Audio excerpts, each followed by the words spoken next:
Imagina por un instante, si te atreves, la cruda realidad de una niña de apenas 12 años, cuyo cuerpo aún en ciernes ya no le pertenece. No estamos hablando de un cuento de hadas ni de una fantasía medieval romantizada. Esto es el año 1443 de nuestra era. En el majestuoso pero gélido salón del castillo de Bleo, una escena se despliega que te helará la sangre. Hombres ataviados con terciopelos suntuosos y pieles exóticas, sus voces graves resonando en el aire denso, discuten el futuro de esta niña como si fuera una mera mercancía, un animal de feria a ser subastado al mejor postor. Su nombre es Margaret Belfort, y aunque la sangre más noble corre por sus venas, está a punto de aprender una lección brutal. En un mundo forjado por hombres, donde las hijas son vistas como simples monedas de cambio, el linaje no significa absolutamente nada. El suelo, cubierto de juncos que desprenden un aroma a menta y romero, recién esparcidos para disimular la humedad invernal que se filtra por muros de piedra de casi 1 metro de espesor, es testigo silencioso de esta farsa. La luz parpadeante de las velas danza sobre los rostros de lores y obispos, cuyas conversaciones, susurradas con urgencia, giran en torno a alianzas y herencias. Su aliento, pequeñas nubes en el aire helado, es el único indicio de vida en un ambiente cargado de intereses y ambición. Margaret, envuelta en su capa de lana, la aprieta más contra su cuerpo, pero el escalofrío que siente no proviene del frío exterior. Es el frío de la traición, de la impotencia, de un destino que se teje sin su consentimiento. De repente, William de la Pole, duque de Suffolk, su guardián, extiende una mano enjollada que atrapa el brillo del fuego. Su voz, cargada con la autoridad de un hombre que jamás ha dudado de su derecho a decidir el destino de otros, sentencia el futuro de Margaret con una frialdad que asustaría al más valiente, delineando los términos de un acuerdo que sellaría su destino. La vastedad del salón, con sus techos altos y vigas de roble ennegrecidas por el tiempo, parecía absorber cualquier sonido de disidencia, cualquier atisbo de humanidad, dejando solo el eco de la tiranía y la ambición desmedida. La muchacha trae consigo propiedades sustanciales. Su herencia incluye vastas tierras en Somerset, Devon y Dorset, lo que la convierte en una pieza codiciada en el tablero político. Una alianza matrimonial ahora asegura esas posesiones para nuestra causa. ¿Qué causa?, te preguntarás. Margaret también quiere saberlo, pero las niñas de 12 años no interrumpen a los hombres poderosos. En cambio, sus ojos se posan en el rostro de John de la Pole, el hijo de Suffolk, quien se convertirá en su esposo antes de que termine el mes. Él, quizás de 14 años, aún desgarbado por la juventud, con manos demasiado grandes para sus muñecas, la mira fugazmente para luego desviar la mirada como si la sola visión de ella lo avergonzara. Una vergüenza que quizás emanaba de la conciencia de la injusticia que se estaba cometiendo. Este es el inicio de una historia de supervivencia y sufrimiento, una verdad oculta en los anales de la historia que te invitamos a desenterrar, una epopeya de resiliencia forjada en la crueldad y la astucia. Si te atreves a conocer las verdades incómodas del pasado, aquellas que los libros de texto suelen pasar por alto, no olvides darle me gusta a este video y suscribirte a Grietas EL Corazón para más contenido que desafiará tu percepción de la historia, desvelando los hilos invisibles que conectan nuestro presente con los ecos de tiempos inmemoriales. Y por favor, déjanos un comentario para saber desde dónde nos escuchas. Es increíble cómo estas historias ancestrales nos conectan a través del tiempo y el espacio, unidos por una curiosidad compartida sobre un pasado que se niega a ser olvidado, un pasado que, a pesar de los siglos, sigue latiendo con una intensidad asombrosa. Margaret Belfort, nacida en 1443, llegó a un mundo donde su propia existencia era una espada de doble filo, una bendición y una maldición. Como hija única y heredera de John Belfort, duque de Somerset, Llevaba en su linaje una pretensión al trono inglés que moldearía cada respiro de su vida, cada decisión, cada alianza. La estirpe Beaufort, descendiente de Juan de Gante y su amante Catalina Swynford, había sido legitimada por matrimonio y decreto real, una legitimación que buscaba borrar el estigma de su origen extramatrimonial. Pero la sombra de la bastardía, como una mancha indeleble, perseguiría a sus descendientes por siempre, un eco silente en los salones de poder. Cuando Margaret apenas contaba 6 meses de vida, su padre falleció, dejándola como una de las herederas más ricas de toda Inglaterra. Pero en el siglo XV, esta riqueza no era un regalo, sino una pesada carga, un imán para la codicia y la manipulación. Los huérfanos acaudalados se convertían en pupilos de la corona, y sus matrimonios eran arreglados para satisfacer las necesidades políticas de quienquiera que ostentara el poder, convirtiéndolos en peones en un tablero de ajedrez donde las vidas humanas eran meros instrumentos. La tutela de Margaret fue concedida a William de la Pole, duque de Suffolk, un hombre que entendía a la perfección que controlar el matrimonio de una niña significaba controlar su vasta herencia, una fortuna que él ambicionaba con una voracidad sin límites. El mismo gran salón donde Margaret, ahora de 12 años, se encontraba, había sido testigo de innumerables negociaciones de este tipo. Las paredes, construidas con piedra caliza gris extraída de las colinas locales, habían absorbido décadas de conspiraciones susurradas y demandas a gritos, resonando con el peso de innumerables decisiones trascendentales.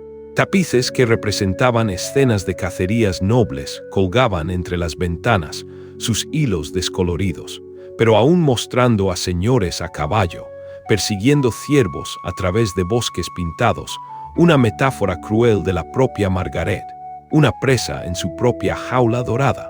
La ironía no se le escapaba a Margaret. Incluso a sus 12 años, ella también era una presa perseguida por cazadores implacables, su libertad tan efímera como el rocío matutino. La voz de Suffolk continuaba delineando los términos del contrato matrimonial, como si Margaret no estuviera a escasos metros de distancia, como si su presencia física fuera irrelevante frente a la majestuosidad de su patrimonio.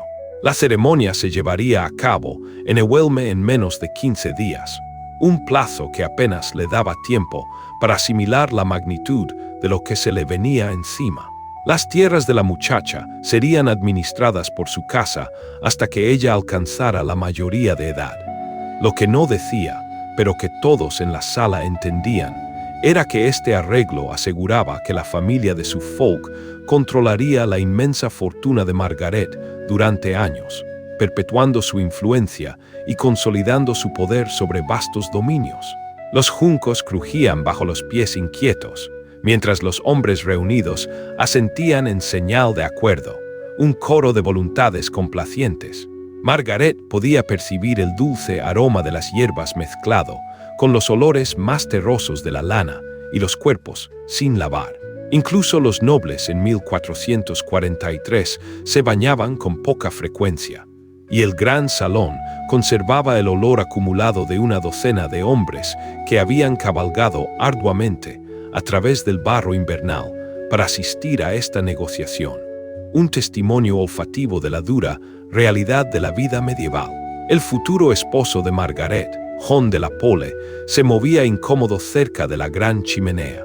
Las llamas proyectaban sombras danzarinas sobre su rostro, revelando la incertidumbre que intentaba ocultar, la misma inexperiencia que compartía con su prometida. A sus años, él era tanto un peón en este juego como Margaret, aunque su género le otorgaba la ilusión de agencia. Él heredaría los títulos y tierras de su padre. Ella simplemente le transferiría los suyos al casarse, como exigía la ley, un intercambio desigual donde la voluntad de ella era completamente anulada. La ceremonia nupcial tuvo lugar una mañana de febrero, cuando la escarcha cubría el suelo como perlas esparcidas, un manto blanco que ocultaba la frialdad del compromiso. Margaret vestía un vestido de seda azul profundo, el color de la realeza, aunque la tela se sentía extraña contra su piel, un lujo que no lograba opacar la amargura de la situación. El vestido había sido confeccionado para su frágil figura, pero el peso de la seda y el elaborado tocado la hacían sentir como una niña jugando a disfrazarse con la ropa de su madre, una máscara de adultez que no le correspondía. La capilla de Ewelme era pequeña y fría, con muros de piedra que parecían absorber el sonido y la luz, un lugar donde los susurros se convertían en ecos y las esperanzas se desvanecían en el silencio. Las velas parpadeaban en los candelabros de hierro, proyectando sombras vacilantes que hacían que los santos pintados en las paredes parecieran moverse, observadores mudos de un pacto sin amor. Margaret se arrodilló en el suelo de piedra, sus rodillas ya doloridas a través de la delgada tela de su vestido, y pronunció las palabras en latín que la unirían a un muchacho que apenas conocía, una unión dictada por la conveniencia y no por el afecto. Ego, Joannes, te margaritam in nuxore maxipio, recitó Jon, su voz quebrándose ligeramente en las sílabas desconocidas. Yo, Jon, te tomo a ti, Margaret, como mi esposa. Las palabras resonaron en el pequeño espacio, uniendo su futuro al de él con una finalidad que le revolvió el estómago, una sentencia que la ligaba a un destino incierto. Margaret respondió con sus propios votos, su voz más firme que sus manos. Ego Margareta, te Joanem in maritu maxipio. Yo, Margaret, te tomo a ti, Jon, como mi esposo. Las palabras le supieron a ceniza en la boca, pero las pronunció con claridad, porque había sido entrenada desde su nacimiento para cumplir con su deber, sin importar sus sentimientos, una educación que priorizaba la obediencia sobre la felicidad. Recuerda que si este contenido te apasiona, suscríbete a Grietas EL Corazón para no perderte ninguna de nuestras próximas historias, y así continuar desentrañando los misterios que la historia oficial a menudo esconde entre sus páginas. El matrimonio se consumó esa misma noche, aunque ambos niños eran demasiado jóvenes para comprender lo que les estaba sucediendo, víctimas inocentes de las costumbres de una era implacable. La ley medieval exigía la consumación para validar un matrimonio, pero también reconocía que los niños no podían dar un consentimiento significativo, una paradoja legal que abría la puerta a un sinfín de abusos y sufrimientos. Esta contradicción, que un matrimonio pudiera ser legal y perjudicial a la vez, definiría gran parte de la vida temprana de Margaret, marcando su sendero con cicatrices invisibles. En los meses siguientes, Margaret comenzó a comprender la cruda realidad de su situación. Vivía en la casa de los de la Pole, donde era tratada con el respeto debido a su rango, pero con la supervisión controladora aplicada a una propiedad valiosa, como un objeto preciado que debía ser celosamente guardado y administrado. Cada aspecto de su vida estaba supervisado y regulado. No podía viajar sin permiso, no podía cartearse con nadie fuera del hogar, y no podía tomar decisiones sobre sus propias tierras o ingresos, su existencia completamente cercenada. La transformación de la niñez a la mercancía política se hizo más evidente durante las comidas en el gran salón. Margaret se sentaba en la mesa principal junto a su joven esposo, luciendo los elaborados tocados y las ricas telas que marcaban su estatus, una vestimenta que solo servía para resaltar su condición de objeto de valor, pero no se le permitía hablar a menos que se le dirigieran directamente. Observaba a los adultos a su alrededor discutir asuntos de Estado, campañas militares y alianzas políticas, siempre consciente de que su propio futuro dependía de decisiones tomadas por otros, de voluntades ajenas que moldeaban su destino. La comida misma contaba la historia de jerarquía y control. A Margaret se le servían cortes selectos de carne y especias exóticas que demostraban la riqueza de su familia, pero no podía elegir qué comer ni cuándo comerlo. Los sirvientes le traían porciones predeterminadas en momentos preestablecidos, de la misma manera que gestionaban todos los demás aspectos de su rutina diaria.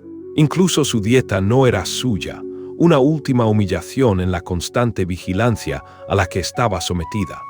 Durante estos meses, Margaret comenzó a mostrar la inteligencia y la determinación que más tarde la convertirían en una de las mujeres más poderosas de la historia inglesa. Escuchaba atentamente cada conversación, archivando información sobre alianzas políticas, estrategias militares y la compleja red de relaciones que gobernaban a la nobleza, absorbiendo cada detalle como una esponja ávida de conocimiento. Aprendió a leer las señales sutiles del poder, qué señores inspiraban un respeto genuino, cuáles dependían del miedo y cuáles eran meras figuras decorativas sostenidas por otros, desarrollando una agudeza perceptiva que les sería invaluable. El año 1444 trajo consigo una noticia que cambiaría la vida de Margaret para siempre. John de la Pole, su esposo de 14 años, murió repentinamente de fiebre, una liberación inesperada de un vínculo indeseado. Los registros oficiales no ofrecen detalles sobre su enfermedad, solo que falleció en la finca de su familia en Suffolk. Margaret, ahora una viuda de 13 años, se encontró en una posición que era a la vez liberadora y aterradora, un respiro momentáneo de la opresión, pero también una nueva incertidumbre. Según la ley inglesa, el matrimonio de Margaret con John de la Pole nunca había sido completamente consumado en el sentido legal. Ambos eran demasiado jóvenes para que el matrimonio se considerara completo, una tecnicidad que, por una vez, obró a su favor. Esta tecnicidad significaba que la herencia de Margaret seguía siendo suya, no transferida a la familia de su difunto esposo. Una vez más era una de las herederas más ricas de Inglaterra y una vez más estaba disponible para el matrimonio. Su fortuna seguía siendo un imán para los ambiciosos. La noticia de la muerte de John llegó a Margaret de una manera que revelaba la crueldad de su situación. Estaba sentada en el solarium, la cámara privada donde las mujeres nobles pasaban sus días trabajando en un paño de altar bordado bajo la supervisión de sus asistentes, un refugio frágil en medio de la vorágine. La aguja en su mano creaba pequeñas y precisas puntadas en hilo de seda, un tipo de trabajo delicado que demostraba tanto su estatus noble como su formación en las artes domésticas, un pasatiempo que ocultaba una mente aguda y alerta. William de la Pole entró en el solarium sin ceremonia, con el rostro grave, pero con los ojos calculadores, siempre evaluando el beneficio personal. «Tu esposo ha muerto», le dijo, su voz sin calidez ni consuelo. «La fiebre se lo llevó anoche». La aguja de Margaret se detuvo a mitad de la puntada, pero ella no levantó la vista de su trabajo. Había aprendido que mostrar emoción frente a hombres poderosos era peligroso. Revelaba una debilidad que podían explotar, una lección aprendida a base de dolor. «Ya veo», dijo en voz baja, continuando su bordado con manos firmes. El hilo era de oro intenso, el color de la realeza, y cada puntada representaba horas de entrenamiento en las habilidades consideradas apropiadas para las mujeres nobles, habilidades que, irónicamente, la dotaban de una disciplina férrea. Margaret se había vuelto experta en estas tareas pequeñas y precisas, así como había aprendido a mantener sus pensamientos y sentimientos cuidadosamente controlados, una fortaleza interna que la distinguía. Suffolk observó su reacción con la atención de un comerciante que evalúa una mercancía, sopesando su valor en el mercado de alianzas. La compostura de Margaret lo impresionó. Estaba mostrando el autocontrol que la haría valiosa en futuras negociaciones. Una muchacha que podía recibir la noticia de la muerte de su esposo sin llorar ni desmayarse era una muchacha en la que se podía confiar para comportarse apropiadamente en cualquier situación política. Un activo inestimable. «Permanecerás en esta casa hasta que se puedan hacer otros arreglos», continuó Suffolk, su tono dejando claro que estos arreglos se harían sin consultar las preferencias de Margaret. un destino ya escrito. Tu periodo de luto se observará naturalmente, pero no se extenderá innecesariamente. Margaret asintió, comprendiendo las implicaciones. Su periodo de luto duraría exactamente el tiempo que le llevara a Suffolk negociar su próximo matrimonio. Su duelo un mero trámite en la maquinaria política. No olvides suscribirte a Grietas EL Corazón para seguir explorando estas historias del pasado y para que no se pierdan en el olvido. A sus 13 años, Margaret ya había sido casada, enviudada y estaba a punto de ser vendida de nuevo para servir a las necesidades políticas de hombres que la veían como un activo valioso, no como un ser humano, sino como una mera pieza en su ambicioso juego. Los meses de viudez de Margaret le proporcionaron un breve sabor de relativa libertad, aunque permaneció bajo el control de Suffolk. Pasaba sus días estudiando con tutores que le enseñaban latín, francés y los fundamentos de la administración de propiedades. Estas lecciones no estaban destinadas a prepararla para la independencia. Las mujeres de su clase nunca eran verdaderamente independientes, sino a convertirla en una esposa más valiosa para su próximo esposo, una herramienta más pulida para el propósito de otros. Margaret demostró ser una estudiante excepcional, mostrando una mente rápida y un apetito por el aprendizaje que sorprendió a sus tutores, una sed de conocimiento que pocos esperaban de una joven de su posición. Dominó el latín con la fluidez de una erudita, lo que le permitió leer textos religiosos y documentos legales en su idioma original, accediendo a un mundo de ideas y leyes que la mayoría de las mujeres de su época desconocían. Su francés era elegante y sofisticado, marcándola como una mujer que podía participar en la diplomacia internacional que moldeaba los matrimonios nobles, abriendo puertas a conversaciones de alto nivel. Lo más importante, comenzó a comprender los complejos arreglos financieros que gobernaban su herencia, desentrañando la intrincada red de sus posesiones y su valor. Los libros de contabilidad que detallaban las propiedades de Margaret revelaban el verdadero alcance de su riqueza. Poseía miles de acres productivos, generando rentas que proporcionaban enormes ingresos anuales. Sus propiedades incluían no solo tierras agrícolas, sino también recursos valiosos como canteras de piedra, bosques madereros y derechos de río para molinos y pesquerías. Una vasta red de recursos que la convertían en una fortuna andante. El valor total de su herencia la convertía en una de las personas más ricas de Inglaterra, independientemente de su género, un poder económico que contrastaba con su falta de libertad personal. Esta riqueza, sin embargo, tenía un precio que Margaret comenzaba a comprender. Cada acre de tierra que poseía, cada libra de ingresos anuales que generaban sus propiedades, la hacía más valiosa como alianza política. Su herencia no podía separarse de su cuerpo. Casarse con Margaret era obtener el control de sus tierras. No podía negarse a casarse sin perder todo lo que había heredado de su padre, una trampa dorada de la que no podía escapar.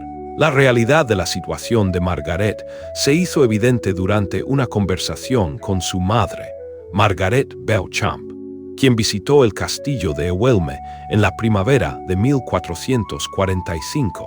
Las dos mujeres se sentaron en el jardín de hierbas del castillo, donde las primeras flores comenzaban a florecer a pesar del frío persistente en el aire, un breve respiro de la vigilancia constante. El jardín ofrecía una rara oportunidad para una conversación privada, lejos de los oídos de sirvientes y cortesanos que informaban cada palabra a Suffolk, un momento de intimidad en un mundo sin privacidad. Margaret Beauchamp era una mujer que había sobrevivido a sus propios matrimonios arreglados y maniobras políticas, con la sabiduría forjada en la adversidad. Miró a su hija de 14 años con ojos que contenían tanto amor como resignación, una mezcla de afecto y la dura verdad de su realidad. Debes entender, dijo su voz baja y urgente, que tu herencia es tanto tu fuerza como tu cadena. Las tierras que tu padre te dejó te proporcionarán riqueza e influencia, pero también asegurarán que nunca seas libre de elegir tu propio camino, una verdad dolorosa, pero innegable. La joven Margaret escuchó atentamente, con las manos cruzadas en su regazo, en la postura de obediencia atenta que le había sido inculcada desde la infancia, una pose que ocultaba una mente ferviente, pero su mente estaba activa, procesando las implicaciones de las palabras de su madre. Comenzaba a comprender que su riqueza la hacía poderosa en algunos aspectos, pero completamente vulnerable en otros, una dualidad que marcaba su existencia. ¿Qué pasaría si me negara a casarme?, preguntó Margaret, aunque ya sospechaba la respuesta. La expresión de su madre confirmó sus temores. Tu tutela sería vendida a otro señor que tendría derecho a forzar tu matrimonio o confiscar tus tierras como castigo por desobediencia, explicó Margaret Beauchamp. La herencia de una mujer existe solo mientras ella permanezca obediente a los hombres que la controlan. Si te niegas a casarte, te conviertes en una rebelde contra el orden natural. Los rebeldes lo pierden todo, una sentencia que sellaba su destino.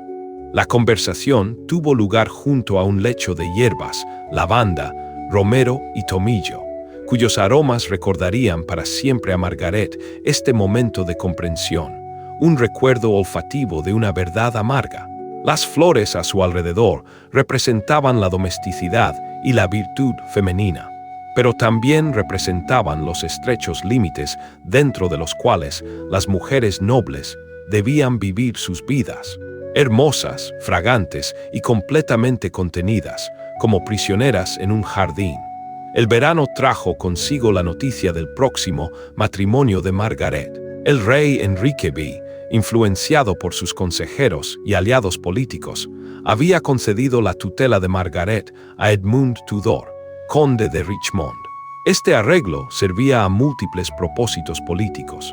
Fortalecía la posición de la familia Tudor en la corte, proporcionaba a Edmund los sustanciales ingresos de Margaret y creaba una alianza entre las facciones de Lancaster y Tudor que resultaría crucial en las inminentes guerras de las Rosas, un movimiento estratégico en el complejo ajedrez político.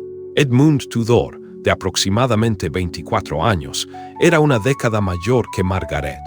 Era hijo de Owen Tudor y Catalina de Valois, la viuda del rey Enrique V. Esta conexión con la familia real convertía a Edmund en un valioso aliado político, pero también lo hacía un hombre acostumbrado a conseguir lo que quería. Se le había prometido la mano de Margaret en matrimonio junto con el control de su herencia, y él tenía la intención de reclamar ambas, su mirada fija en la inmensa fortuna que ella representaba. Si te sientes cautivado por estos relatos históricos, asegúrate de suscribirte a Grietas EL Corazón para no perderte nuestras próximas inmersiones en el pasado, y así seguir descubriendo las verdades que se ocultan entre las líneas de la historia. Las negociaciones para el segundo matrimonio de Margaret tuvieron lugar en el Palacio de Westminster en el otoño de 1445. Margaret tenía ahora 14 años, edad suficiente para comprender las implicaciones políticas de su matrimonio, pero aún demasiado joven para tener algún derecho legal a negarse, un conocimiento amargo de su propia impotencia. Viajó a Westminster con una pequeña comitiva, acompañada de guardias y asistentes que estaban allí para asegurar su cumplimiento más que su comodidad, un séquito que actuaba como carcelero y no como protector. El Palacio de Westminster, en 1445, era un complejo de edificios en expansión que servía tanto de residencia real como de sede de gobierno. El gran salón donde se negoció el contrato matrimonial de Margaret era uno de los espacios cerrados más grandes de Europa. Las paredes se elevaban hacia las sombras y el suelo estaba cubierto de juncos que crujían bajo los pies con cada movimiento. El sonido de los pasos resonaba en el vasto espacio, haciendo imposible la conversación privada, un ambiente opresivo donde cada palabra era escuchada.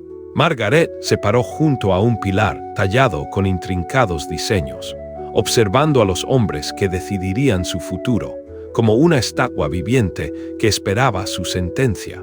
Edmund Tudor era alto y de complexión fuerte, con la confianza de un hombre que nunca había dudado de su derecho a tomar lo que quería.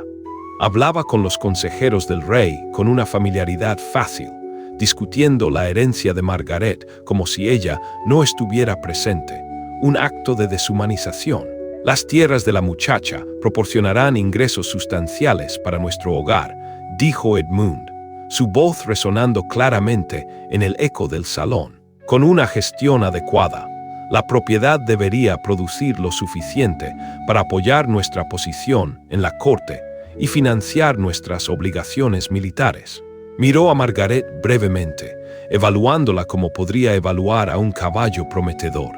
Era joven, sana y rica, todo lo que un noble podía desear en una esposa, una perfecta pieza de ajedrez.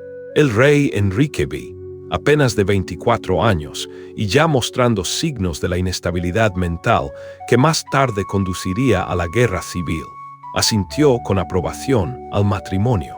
El respaldo del rey era crucial porque convertía el matrimonio en una orden real en lugar de un arreglo privado. Margaret no podía negarse sin cometer traición contra la corona, una cadena invisible que la ataba a un destino ya trazado. La ceremonia de la boda tuvo lugar en el castillo de Ewelme a principios de 1446, cuando Margaret tenía 14 años.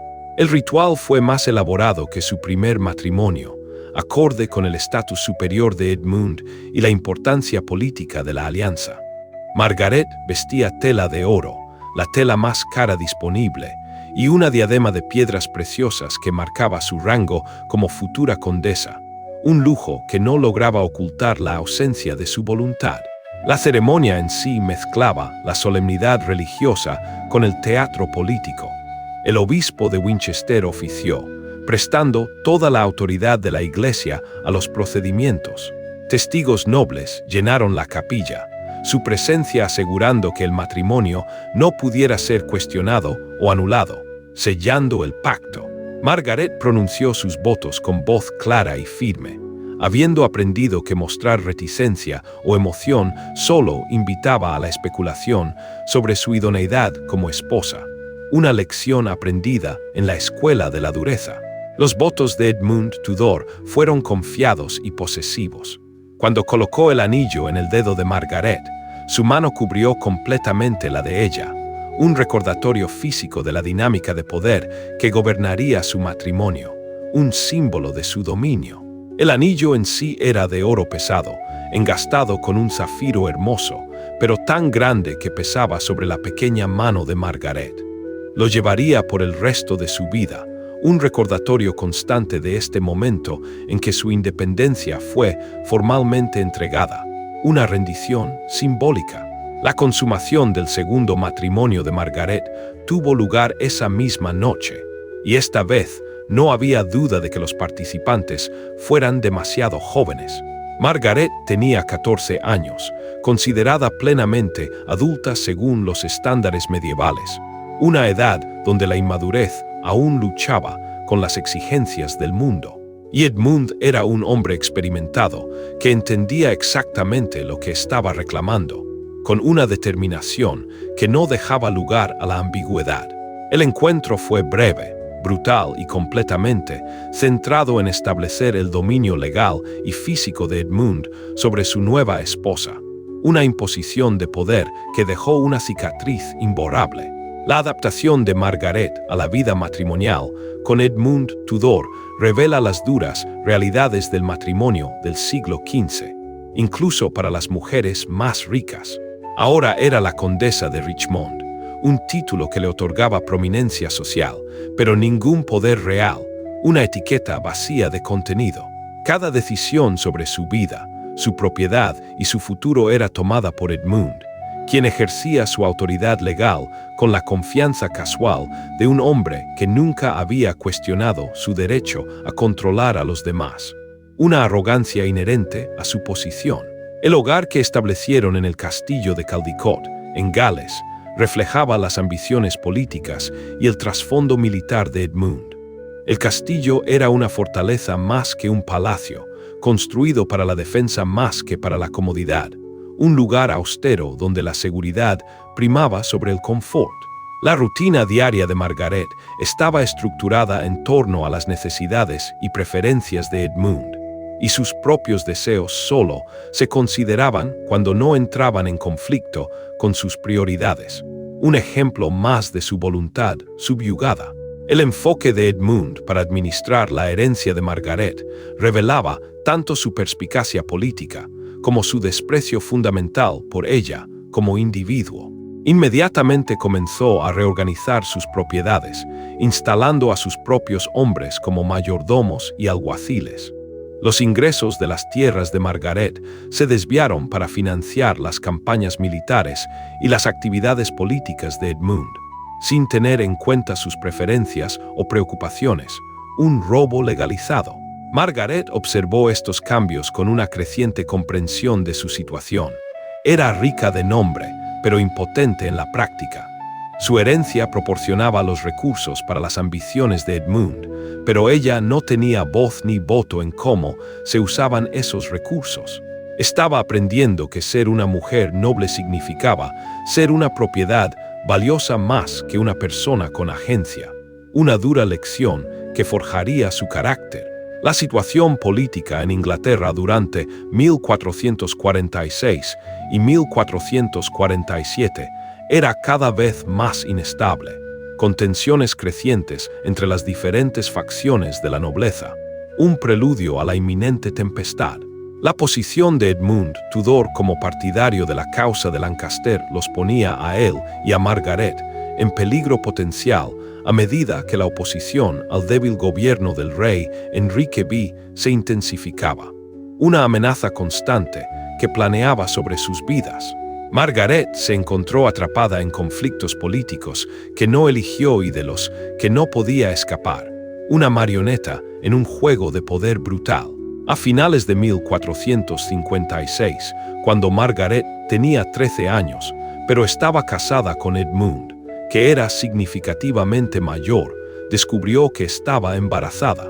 La noticia trajo consigo tanto alegría como terror. Alegría porque producir un heredero era su deber principal como esposa, y terror porque comprendía los peligros físicos del parto para alguien de su edad, una verdad ineludible en una época sin avances médicos. El conocimiento médico medieval sobre el embarazo y el parto era limitado y a menudo peligroso, convirtiendo cada embarazo en una sentencia de muerte potencial, un acto de fe en la supervivencia. El embarazo de Margaret avanzó durante el invierno de 1456 y hasta 1457, un momento en que las tensiones políticas en Inglaterra estaban llegando a un punto de ruptura. Edmund estaba frecuentemente fuera de casa, involucrado en campañas militares que le impedían brindar apoyo durante el difícil embarazo de Margaret. Ella enfrentó los desafíos físicos y emocionales de la inminente maternidad, esencialmente sola, atendida solo por sirvientes y parteras, una fortaleza silenciosa en medio de la adversidad. La situación política se deterioró aún más cuando Edmund Tudor fue capturado por las fuerzas de York en agosto de 1456. Fue encarcelado en el castillo de Carmarthen, donde murió de fiebre en noviembre de 1456.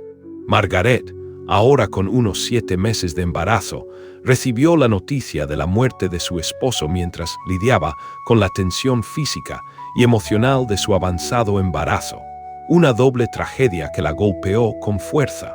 La muerte de Edmund dejó a Margaret en una posición precaria.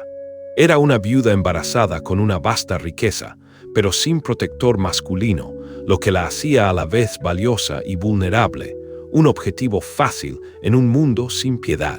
El niño que llevaba podría ser un hijo que heredaría los títulos de Edmund y sus tierras, o una hija que enfrentaría el mismo destino que Margaret había soportado. De cualquier manera, El bebé nacería en un mundo donde la violencia política y los matrimonios arreglados eran rutinarios, un destino incierto que se cernía sobre el nonato.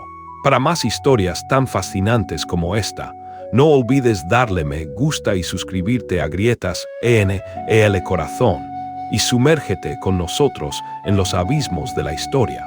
Margaret entró en trabajo de parto en el castillo de Pembroke, en Gales, el 28 de enero de 1457, a la edad de 13 años.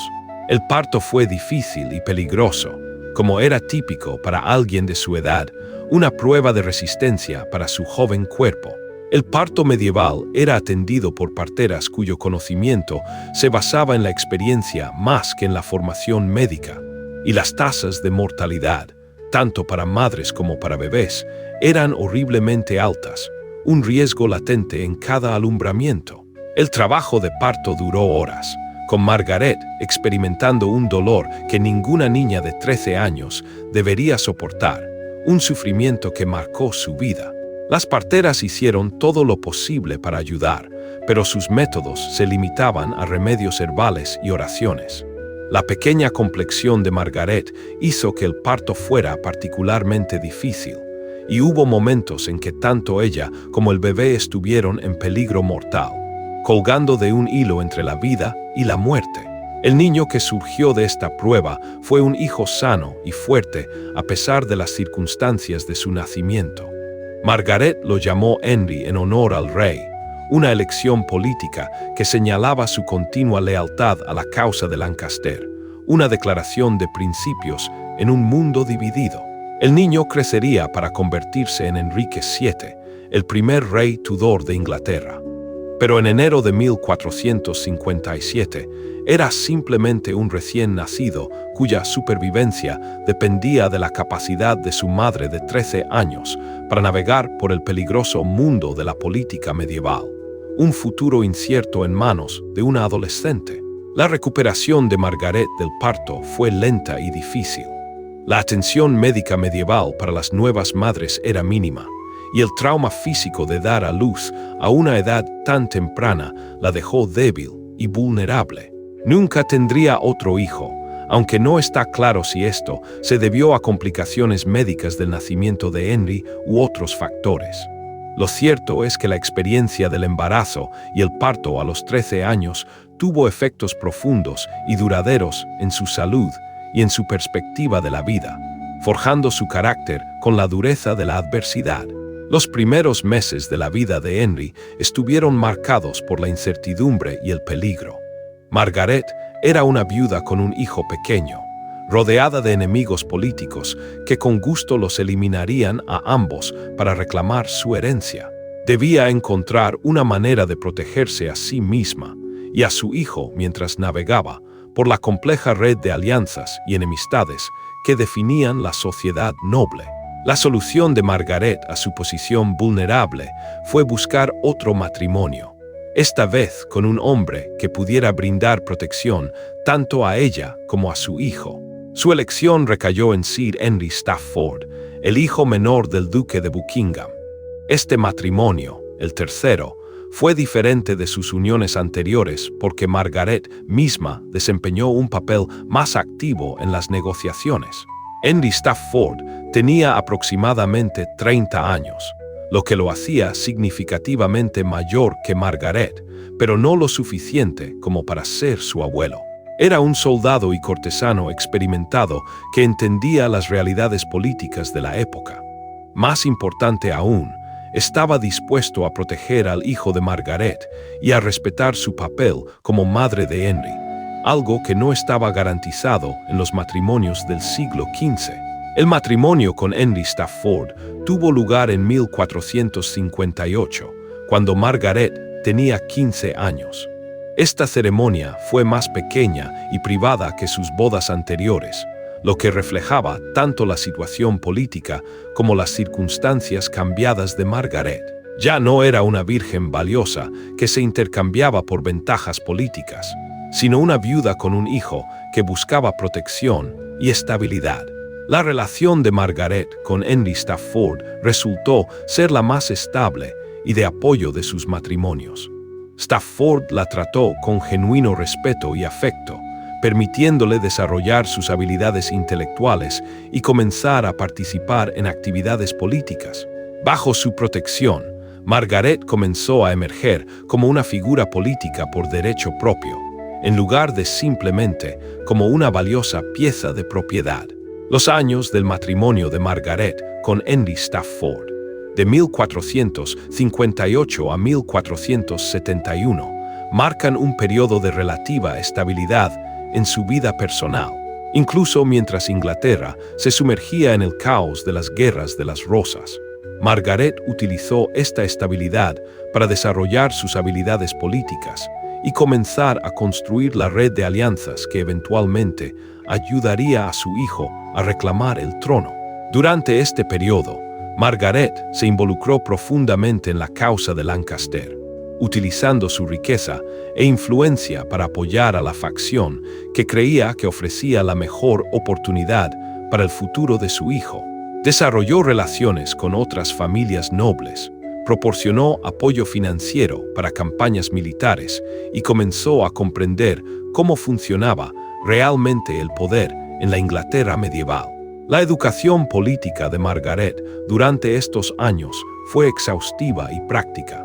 Aprendió a leer las señales sutiles que indicaban alianzas cambiantes, a comprender los factores económicos que impulsaban las decisiones políticas y a reconocer las motivaciones personales que influían en las acciones públicas.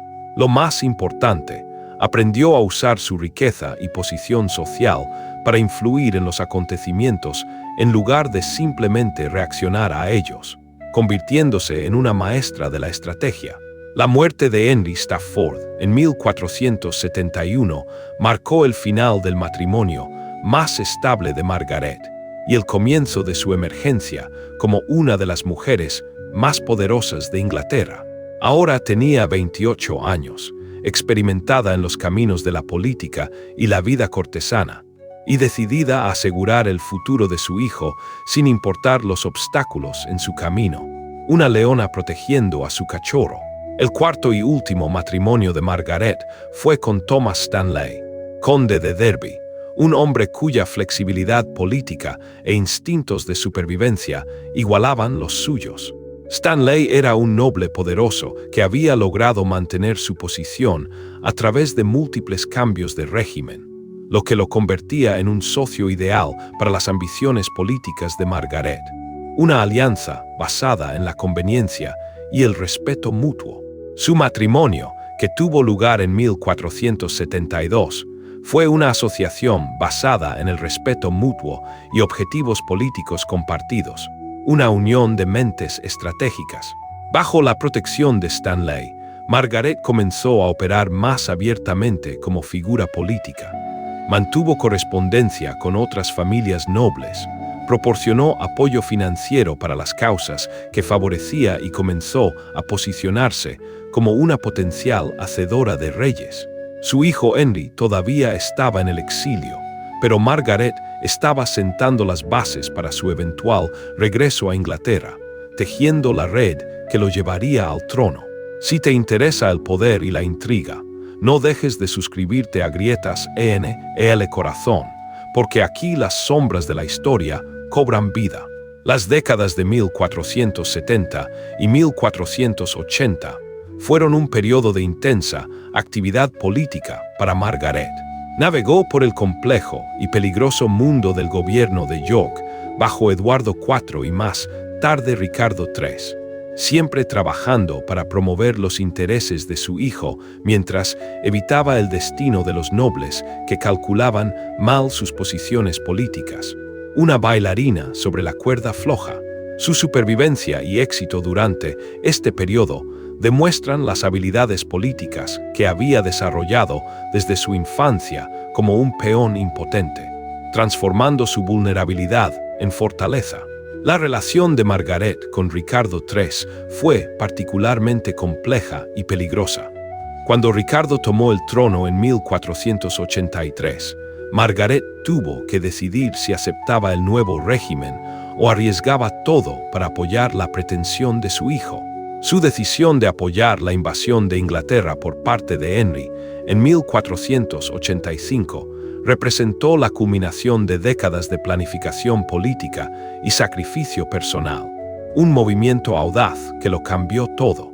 La batalla de Bosworth Field en agosto de 1485 marcó el momento en que la larga campaña de Margaret para asegurar el futuro de su hijo finalmente tuvo éxito.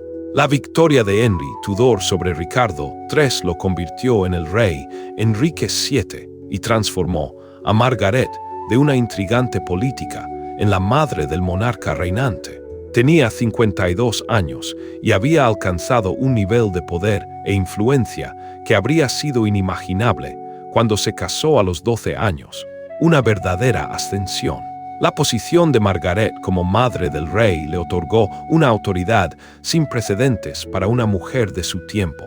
Se le dio el título de Mi Señora, la madre del rey, y ejerció influencia sobre los nombramientos de la corte, las decisiones políticas y los matrimonios reales. Había transformado su riqueza heredada y sus dolorosas experiencias en un poder político genuino, una alquimia de la voluntad. La ironía del éxito de Margaret es que se produjo a costa de su propia felicidad y realización personal. Había pasado toda su vida adulta luchando por el futuro de su hijo, sacrificando sus propios deseos y oportunidades para asegurar su posición. Su victoria fue completa, pero también vacía. Había ganado poder, pero había perdido la posibilidad de la felicidad personal, un precio muy alto. Los últimos años de Margaret estuvieron marcados tanto por el triunfo como por la tragedia. Vio a su hijo establecer la dinastía Tudor y asegurar el trono para sus descendientes, pero también experimentó el dolor de sobrevivir a muchos de sus contemporáneos y de ver cómo el mundo político que ella ayudó a crear se desarrollaba más allá de su control. Murió en 1509, poco después de su hijo, habiendo vivido para ver a su nieto Enrique VIII comenzar su reinado, una matriarca de una nueva era. El legado de Margaret Beaufort se extiende mucho más allá de su familia inmediata. Es recordada como una de las mujeres más poderosas de la historia inglesa, una figura que transformó el trauma personal en autoridad política. Su historia ilustra tanto las limitaciones impuestas a las mujeres en la sociedad medieval como las formas en que individuos excepcionales podían trascender esas limitaciones a través de la inteligencia, la determinación y el pensamiento estratégico. La influencia de Margaret en la historia inglesa es profunda y duradera. A través de su hijo Enrique VII, es la antepasada de todos los monarcas Tudor posteriores, incluidos Enrique VIII e Isabel I.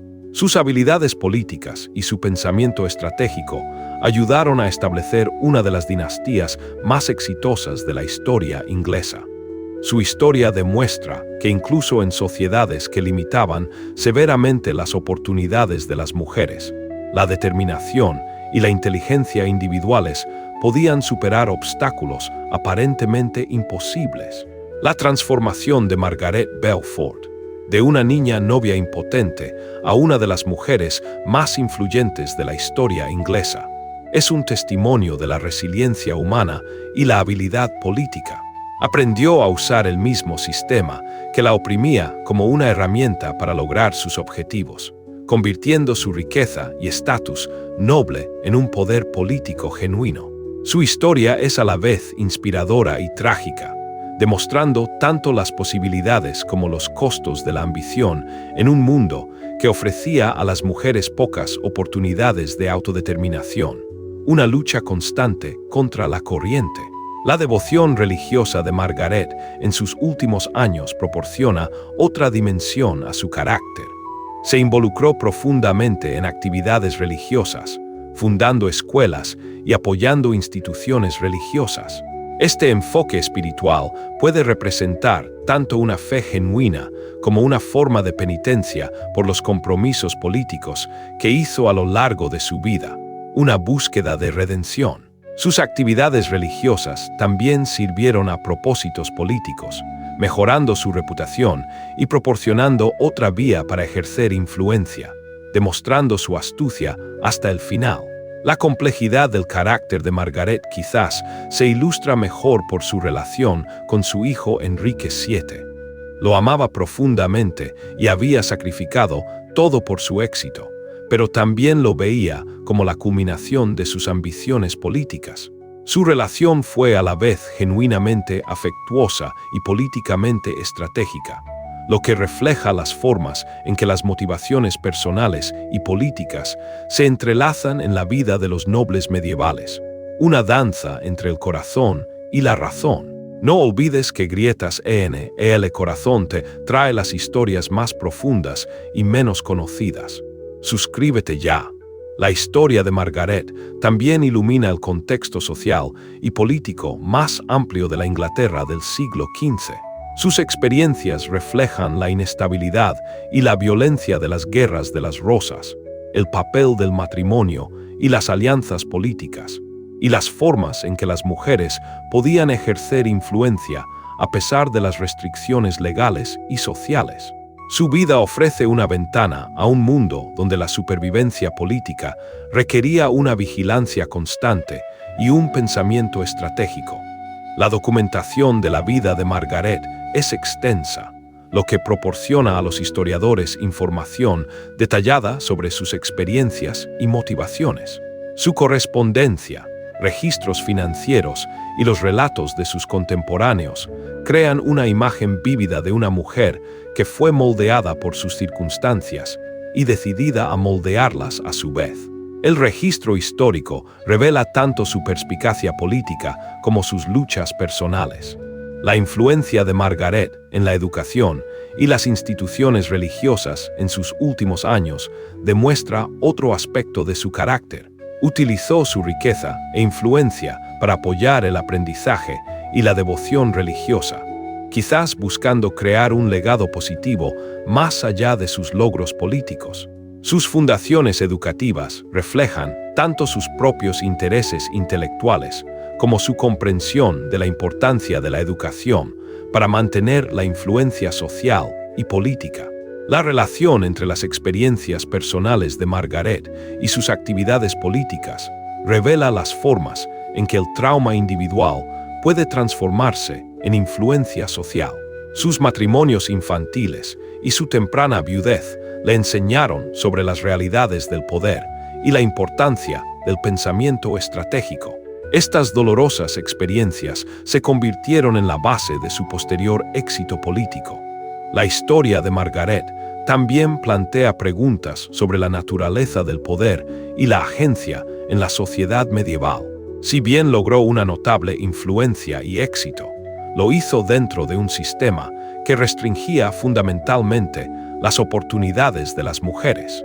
Su triunfo es a la vez una victoria sobre la opresión y una adaptación a ella, lo que ilustra las complejas negociaciones necesarias para la supervivencia y el éxito en sociedades jerárquicas. Las dimensiones psicológicas del carácter de Margaret son particularmente fascinantes. Muestra una notable resiliencia y determinación, pero también una voluntad de sacrificar la felicidad personal por objetivos políticos. Su vida emocional permanece en gran parte oculta en el registro histórico, pero sus acciones sugieren tanto un profundo amor por su hijo como una feroz determinación de asegurar su futuro. La relación de Margaret con otras mujeres de su tiempo proporciona otra perspectiva sobre su carácter. Operaba en un mundo dominado por hombres, pero también construyó relaciones con otras mujeres nobles que compartían sus experiencias y desafíos. Estas relaciones brindaron tanto apoyo personal como oportunidades políticas, lo que demuestra las formas en que las mujeres podían crear redes de asistencia mutua a pesar de las restricciones sociales. Las dimensiones económicas de la historia de Margaret también son significativas. Su riqueza heredada proporcionó la base de su influencia política, pero también demostró ser una hábil administradora de los recursos financieros. Su capacidad para usar su riqueza estratégicamente demuestra tanto su inteligencia como su comprensión de la relación entre el poder económico y la influencia política. La historia de Margaret sigue resonando en los debates contemporáneos sobre el papel de la mujer en la política y la sociedad. Sus experiencias ilustran tanto los obstáculos que enfrentan las mujeres en sistemas dominados por hombres, como las formas en que individuos excepcionales pueden superar esos obstáculos a través de la inteligencia, la determinación y el pensamiento estratégico. Su legado inspira a las mujeres que enfrentan desafíos similares en diferentes contextos históricos. La documentación de las actividades religiosas de Margaret en sus últimos años revela otra dimensión de su carácter. Se involucró cada vez más en instituciones religiosas y actividades caritativas, quizás buscando tanto la realización espiritual como un legado positivo. Su devoción religiosa también puede representar una forma de penitencia por los compromisos políticos que hizo a lo largo de su vida. La influencia de Margaret en el desarrollo de la monarquía inglesa se extiende más allá de su familia inmediata. Sus habilidades políticas y su pensamiento estratégico ayudaron a establecer precedentes para la autoridad real y la organización de la corte que influyeron en el gobierno inglés durante generaciones. Su historia demuestra las formas en que las acciones individuales pueden tener consecuencias históricas de gran alcance. La tragedia de la historia de Margaret radica en los costos personales de su éxito político. Logró un poder e influencia notables, pero solo sacrificando su propia felicidad y realización. Su vida ilustra las dolorosas elecciones que enfrentan las mujeres en sociedades que ofrecen oportunidades limitadas de autodeterminación y satisfacción personal. Los últimos años de Margaret están marcados tanto por el triunfo como por el aislamiento. Ha logrado el objetivo de su vida de asegurar el trono de su hijo, pero también ha sobrevivido a la mayoría de sus contemporáneos y se encuentra cada vez más aislada del mundo político que ayudó a crear. Su muerte en 1509 marca el final de una era y el comienzo de una nueva fase en la historia inglesa. Si te ha gustado este viaje al pasado, no olvides suscribirte a Grietas ENEL Corazón. El legado de Margaret Beaufort sirve como un recordatorio de la compleja relación entre la agencia individual y la restricción social. Su historia demuestra que incluso en sociedades que limitan severamente las oportunidades de las mujeres, los individuos excepcionales pueden encontrar formas de ejercer influencia y lograr sus objetivos.